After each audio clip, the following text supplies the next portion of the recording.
हमने सीखा विभाज्यता की जांच। आज हम इसकी रिवीजन करते हैं। एक बार फिर से मैं एक्सप्लेन करती हूँ ये सारा। सबसे पहला नंबर 2 कोई भी संख्या 2 से तब विभाजित होती है जब उसका इकाई का अंक कोई सम अंक अथवा शून्य हो।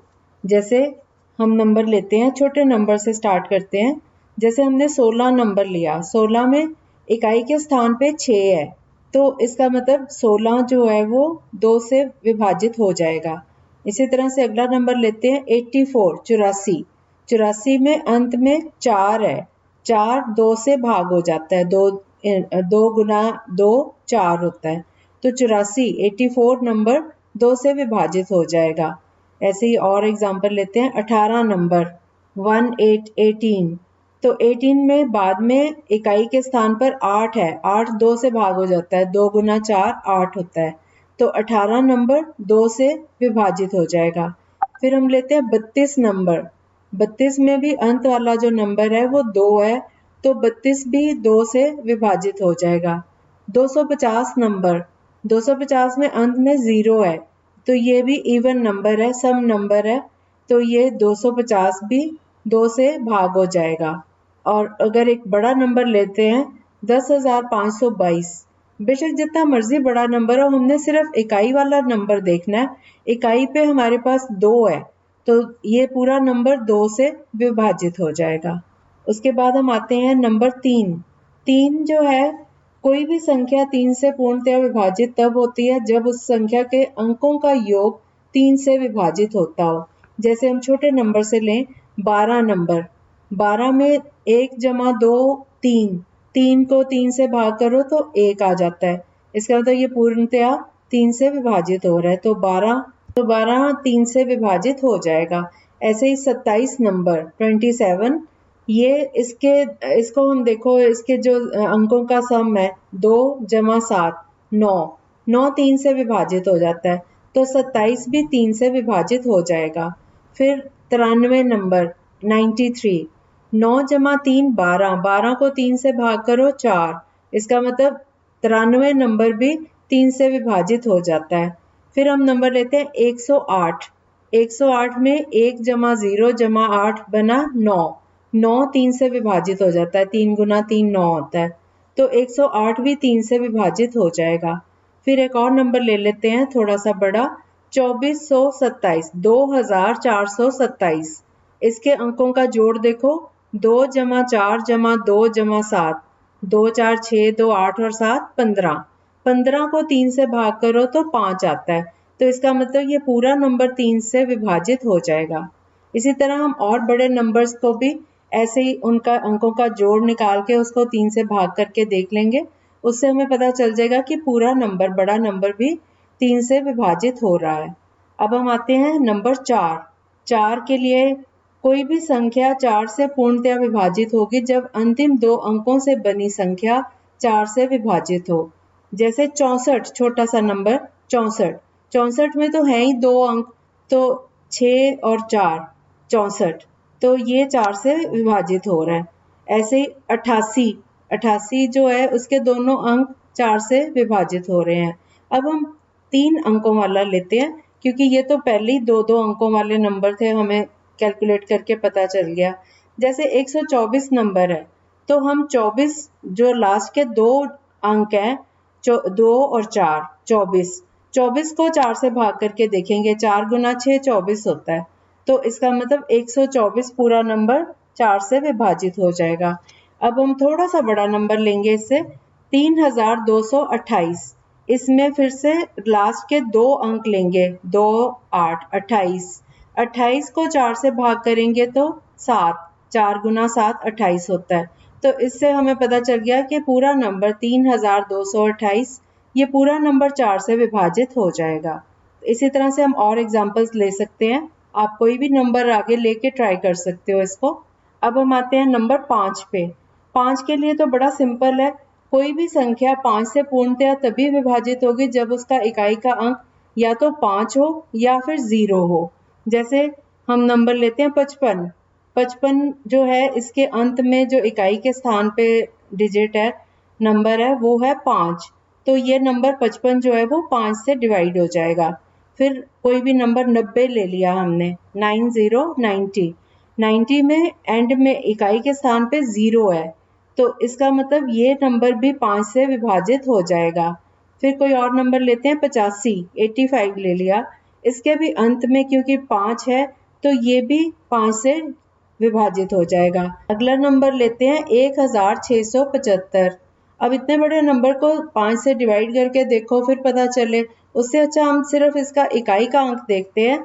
इकाई पे कौन सा अंक है? 5, तो इसका मतलब 1675 ये नंबर भी 5 से विभाजित हो जाता है। तो हमें हर अंक में सिर्फ लास्ट वाला जो नंबर है, आखिर वाला, उसी को चेक करना है। अगर वो 5 हो या 0 हो, जैसे 100, 100 5 से डिवाइड हो जाता है क्योंकि उसके अंत में 0 है। तो 0 या 5 इनमें से कोई भी एक डिजिट अगर इकाई के स्थान पे हो तो वो नंबर 5 से डिवाइड हो जाएगा। अब अगला नंबर हम लेते हैं 6। 6 के 2 फैक्टर होते हैं, 2 गुणनखंड होते हैं, 2 गुना 3 6 बनता है। तो अब हम कोई भी नंबर लेते हैं, जैसे हमने छोटा सा एक नंबर लिया 18।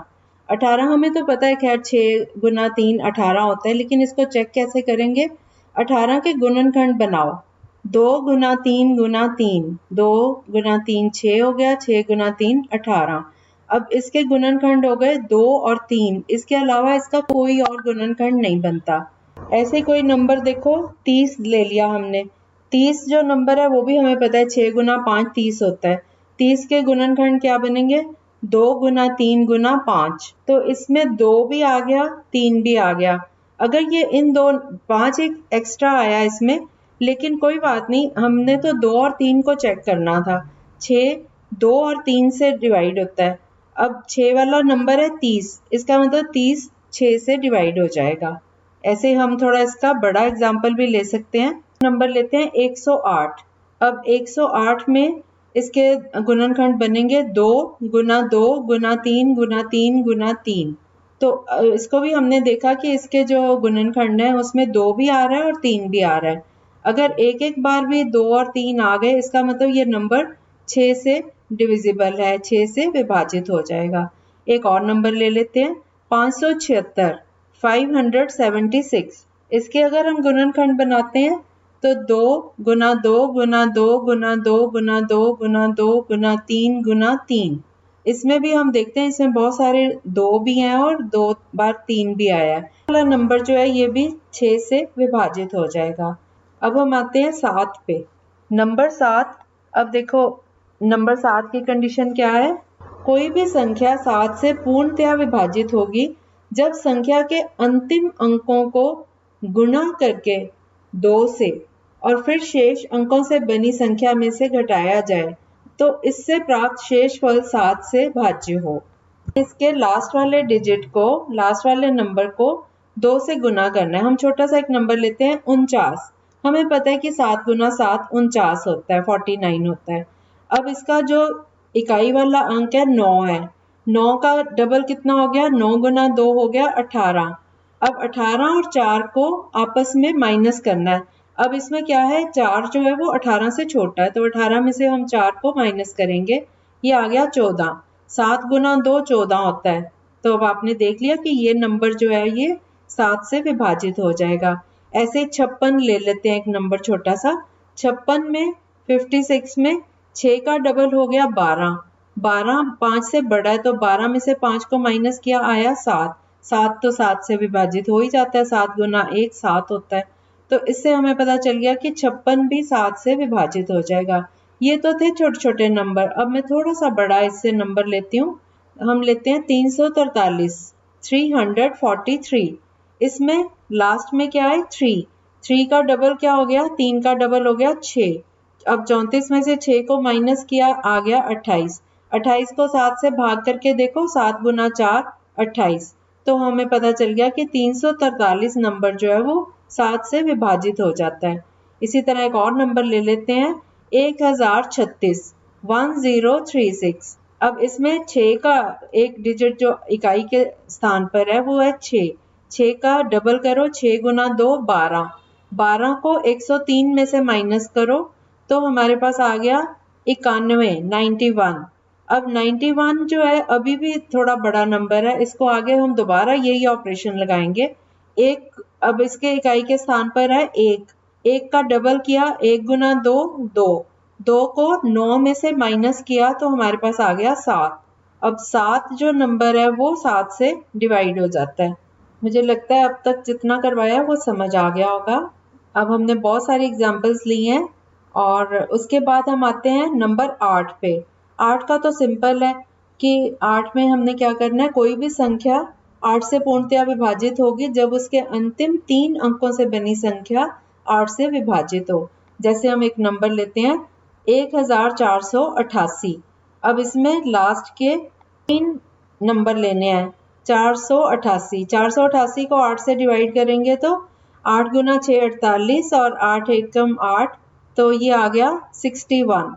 इसका मतलब 488 8 से डिवाइड हो रहा है, तो ये पूरा नंबर 1488। चाहे 488 से पहले जो मर्जी अंक दिए गए हों, अब हमें पता चल गया कि पूरा नंबर 8 से डिविजिबल है। ऐसे एक और नंबर ले लेते हैं 1024। 1024 में लास्ट में 3 अंक लिए 0 2 4, 24 बना। 24 को 8 से डिवाइड किया तो 8 गुना 3 24, तो ये 3 अंक 8 से डिविजिबल है। इसका मतलब ये पूरा नंबर 1024 8 से डिविजिबल है। अब मैं आपको एक बात बता दूं, जैसे 2 नंबर था, दो की डिविजिबिलिटी टेस्ट में हम लास्ट वाला एक डिजिट देखते हैं, वो अगर 2 से डिवाइड होता है तो पूरा नंबर 2 से डिवाइड हो जाता है। 2 का डबल हो गया 4, है ना। तो 4 से डिविजिबिलिटी टेस्ट अगर हम लगाते हैं तो हम लास्ट के 2 डिजिट देखते हैं, और जब हम 8 के लिए टेस्ट लगाते हैं तो हम लास्ट में 3 डिजिट देखते हैं। अगला नंबर हम लेते हैं 9। 9 के लिए अब कोई भी संख्या 9 से पूर्णतया विभाजित होगी जब उसके अंकों का योग 9 से विभाजित हो। जैसे कि कोई नंबर हम लेते हैं 153, 153। इसमें हम तीनों अंकों का जोड़ देखेंगे, 1 जमा 5 जमा 3 बन गया 9।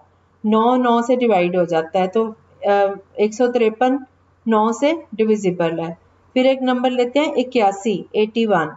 81 में दोनों अंकों का जोड़ 8 जमा 1 9 बन गया, तो 81 जो है वो भी 9 से विभाजित हो जाएगा। एक और नंबर लेते हैं 144। 144 में अंकों का जोड़ 1 प्लस 4 जमा 4, ये बन गया 9। ये भी 9 से डिविजिबल है, तो 144 भी 9 से विभाजित हो जाएगा। एक बड़ा नंबर ले लेते हैं 9,81,819, 981819। इसमें सब अंकों का जोड़ करो, 9 जमा 8 जमा 1 जमा 8 जमा 1 जमा 9, तो इन सबको जोड़ के बना 36। 36 9 से विभाजित हो जाता है, 9 गुना 4 36 होता है, तो इसका मतलब ये पूरा नंबर 9 से विभाजित हो जाएगा। अब हम आते हैं नंबर 10 पे।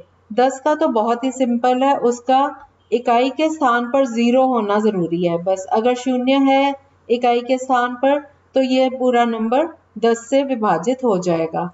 अब इसमें एग्जाम्पल जैसे 10 नंबर हो गया, 20, 30, 100, 520, 1250, कोई भी नंबर हो, बस उसके अंत में 0 होना चाहिए। 0 है तो मतलब ये 10 से विभाजित हो जाएगा। फिर आता है 11 नंबर, आज के लिए लास्ट वाला नंबर 11। 11 के लिए हमें इस नंबर को लिख के इसका पहला अंक ले लो, फिर दूसरा छोड़ के तीसरा ले लो, फिर चौथा छोड़ के, मतलब जो सम अंक हैं उनको अलग से जोड़ लो और जो विषम वाले स्थान पर हैं वो उनको अलग से जोड़ दो। जैसे कोई नंबर हम लेते हैं तो आपको क्लियर हो जाएगा। जैसे 990 है अंक, अब 990 में पहला अंक है 9 और दूसरे को छोड़ दो, तीसरा अंक है 0, तो 9 जमा 0 हो गया 9, और बीच वाला जो एक अंक है वो अकेला एक ही है बीच में, तो 9 में से 9 माइनस करो तो आ गया 0, तो इसका जो फल है 0 आया। अगर इसका माइनस करके 0 आता है या जो ऐसा नंबर आता है जो 11 से भाग हो जाता है, तो हम कहते हैं कि पूरा नंबर 11 से डिविजिबल है। मैं एक बार फिर से बताती हूँ इसकी डेफिनेशन भी। कोई भी संख्या 11 से पूर्णतया विभाजित होगी जब उसके सम स्थानों के अंकों के योग तथा विषम स्थानों के अंकों के योग का अंतर या तो 0 हो, 0 हो अथवा 11 से पूर्णतया विभाजित हो। जैसे कि हम कोई एग्जाम्पल लेते हैं, 1331 नंबर लिया हमने। इसमें सबसे पहला अंक है 1, दूसरे को छोड़ दो, तीसरा अंक है 3, तो 1 जमा 3 हो गया 4, और फिर दूसरा अंक लो और तीसरे को छोड़ के चौथा अंक लो, 3 जमा 1 ये भी 4 आ गया। अब पहले वाले 4 में से ये वाला 4 माइनस कर दिया तो हमारे पास आ गया 0। इसका मतलब 1331 नंबर 11 से पूरी तरह विभाजित हो जाएगा। एक एग्जाम्पल और ले लेते हैं, एक बड़ा नंबर लेते हैं 71,27,362। अब इसमें से आप पहले विषम स्थानों को अलग करके लिख लो।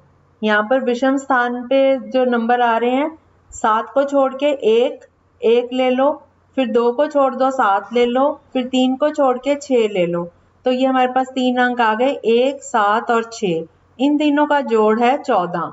और फिर अब दूसरे वाले जो विषम स्थान पे थे उन नंबर्स को ले लो, 7 जमा 2 जमा 3 जमा 2, ये हो गए 14। ये भी 14 आया और पहले वाले अंकों का जोड़ भी 14 आया, तो दोनों का अंतर हो गया 14 माइनस 14 0। तो इसका मतलब ये वाली जो संख्या है ये 11 से विभाजित होगी। एक और एग्जाम्पल ले लेते हैं ताकि सब क्लियर हो जाए। हम नंबर लेते हैं 1,98,847। अब इसमें पहले इन तीनों को ऐड करो। पहला नंबर 1, फिर 9 को छोड़ के 8, फिर 8 को छोड़ के 4, तो 1 जमा 8 जमा 4 हो गया, 8 4 12 और 1 13। अब हम जो बाकी के नंबर्स थे उनका जोड़ निकालेंगे।